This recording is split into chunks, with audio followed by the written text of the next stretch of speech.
These are the things that I wish I knew in the past, that I'm now happy I am very, very well aware of these things, okay? And I'm sure you can relate to this too. The first lesson I've learned from toxic people is that they will play a part, they will play a role. Let's call them the chameleon. They will adapt and adjust themselves to what you, in your moments of weakness, what you have communicated to them that you want or very dangerously need. So whatever image you have projected that you want, whatever idea that you have sent out, whether in conversation or when you're hanging out, whatever you have communicated to them that you want, they will be that. Oh yeah, they will be that. They will be the heaven, the earth, the sky, and the moon. They will be the heaven, okay? They will be the earth. They will be everything you want them to be. They will be the bakery. They will be the museum. They will be whatever you want them to be. They will be the supermarket. They will be anything and everything they know you need, not even want, what you need them to be. And guess what? They will transform themselves into that. They are literally in disguise. If you understand that reference, leave a like down below, okay? They will transform into whatever you need them to be. And how do they know what you need them to be? Because they have spent time with you. You have spent time with them. You have told them things you shouldn't have told them. They have collected all the data. Just like companies collect your data and they tell you what you should buy. They collect data, these toxic people, they collect data, but they don't tell you what you should buy. They don't put it in your face on your account. They don't put it in your face when you search the web. No. They don't collect data to do that. They collect data to fuck your shit up. There, I said it. Deal with it. That's what they collect data for. They will become whatever you need them to be. Let's call them the chameleon. They transform into whatever you want them to be. And then, when you don't see it coming, that's when they get you. When you don't see it coming, all of a sudden, they will say something that catches you by surprise. That's when they get you. Because your defenses are down. You're thinking you're around safe people. You think you're in a safe space, in a safe environment, with people who understand you and they got your back. No. They don't got your back. They want to stab you in the back. They got a knife ready. And guess what? They're not going to stop there. Listen, they're going to cut your throat. They are just, because they are cutthroat and they don't give a fuck. They are ruthless. They are ruthless. They will cut your knees up so you can't walk no more. They will destroy you. They will absolutely ruin your shit because they've gathered all the information they need. And you, and don't feel bad about this, you've relaxed because you thought you were around friends. You thought you were around friends. So be very, very careful out there. These fuckers are ruthless. And you know what? They don't even care because that is who they are. When people show you who they are, believe them.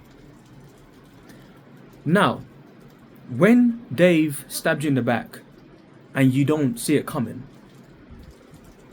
the next thing that happens is you find yourself replaceable. That's right. You find yourself replaceable. What do I mean by that? What I mean is, whether it was in your family, whether it was friendship, whether it was a personal relationship, what you end up seeing, it could even be in a professional environment. What you end up experiencing is that you are not as close as you thought you were. They were being okay with you until they found someone or a better group to be around. And then you get left in the dust. They were looking for someone that is better than you, or someone they perceive to be better than you. They were looking for someone that is probably in their mind smarter than you, better than you, more articulate than you, just better than you in ways that they've put value in. Or someone that has the same interest as them more than you have the same interest with them. If you ever found yourself, right, being all of a sudden, you just find out that your friends, they're just not contacting you no more because they're not hanging out together without you. This is for you because you thought you were cool. Then maybe someone or people, they come into the group and all of a sudden, you don't exist anymore. You don't exist. And you know what? That's not even the problem. If you're pissed about it, it's because you know that you blame yourself. You blame yourself because it's not a big deal for them to do what they did. What becomes a big deal is you knowing that they have leverage over you. They have information about you. And guess what? They can use that against you. And that brings me to another thing I wish I knew about toxic people, which is shut your mouth. Shut your mouth. Do not say anything. Say nothing. Do nothing. Be nothing. Now, you're going to say, but what if I didn't know they were toxic and they seem to be trustworthy and kind and respectful and they would do things for you? Just because someone is being good to you doesn't mean they are a good person. It doesn't mean they're a good person. Anyone can do anything good. What matters is, are they a good person?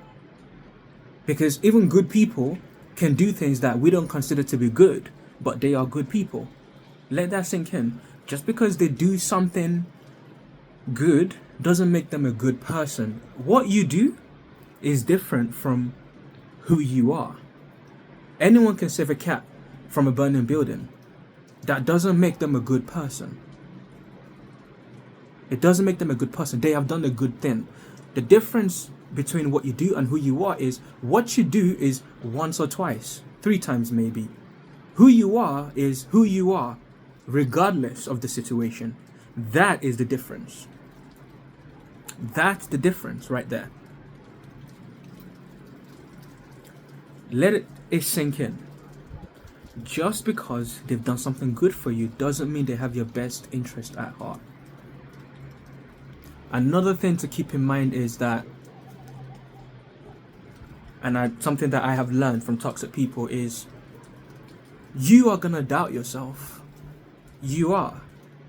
You see, previously we spoke about you feel comfortable, you feel like you can trust them, that they are trustworthy, they got your back, they'll support you. But guess what? That's not always the case. But you won't know that that's not always the case. You won't know about that not being the case all the time. You would think that because they're doing something good for you, it seems like they got your back. Not really. And one of the ways you can tell is you are deep down. There is something inside of you deep down and in your mind, the back of your mind. They can't be trusted. They cannot be trusted. But do you know why you ignore that voice? It's because you're needy. What are you needy for? Ask yourself, what are you needy for in your life? What are you needy for? Are you needy for being around people because you don't want to feel like you're alone by yourself? That's a good, legitimate question. Because our needs, they make us vulnerable. They do. Especially when you're around people who do not have your best interest at heart. What are you needy for? Are you needy for fame? You want to look like you're a social person? Are you needy for money? Are you needy to be liked? Are you needy to feel like you belong somewhere? Are you needy for people to just check up on you so that you feel like you matter, that you're an important person. What you learn from being around toxic people is that as much as, yeah, they're toxic, but guess what? In their own way, they are doing you a service because they expose what the fuck is going on in your mind. They expose it. And guess what? It's not always a bad thing because that gives you an opportunity. I wouldn't say fix because there's nothing wrong with you. I would say improve yourself. Because if you are around people who give a shit about you, they wouldn't exploit you, and then you wouldn't think there's a need to fix something. So it's not about fixing it, it's about improving it. Yeah? Improve your needs. Depend on yourself, or surround yourself with people who are not gonna take the piss out of you so they can support you and help you grow. Because as they say, right, and I know a lot of you will be able to make this connection, one man's trash is another man's treasure. Just because they manipulated you and used you and abused you, that doesn't mean everybody's gonna do that. So there's nothing wrong with you. There's nothing to fix. Because if you're around the right people, guess what? They'll support you. They might even say, hey, you have a weakness in this area. Fix your shit up. You should thank those people. You should thank those people. Let me know, okay, in the comment section, all right, the things you have learned from toxic people. If this message connects with you, let me know down below. I want to know in the comment section. Let me know the things you have done to escape the trap of thinking you could trust these people. Let me know from your own personal experiences of people you know, your friends, your family, how they dealt with it. How did you deal with it? What did you do? What steps did you take to make sure you are not caught like a wasp in the spider's nest?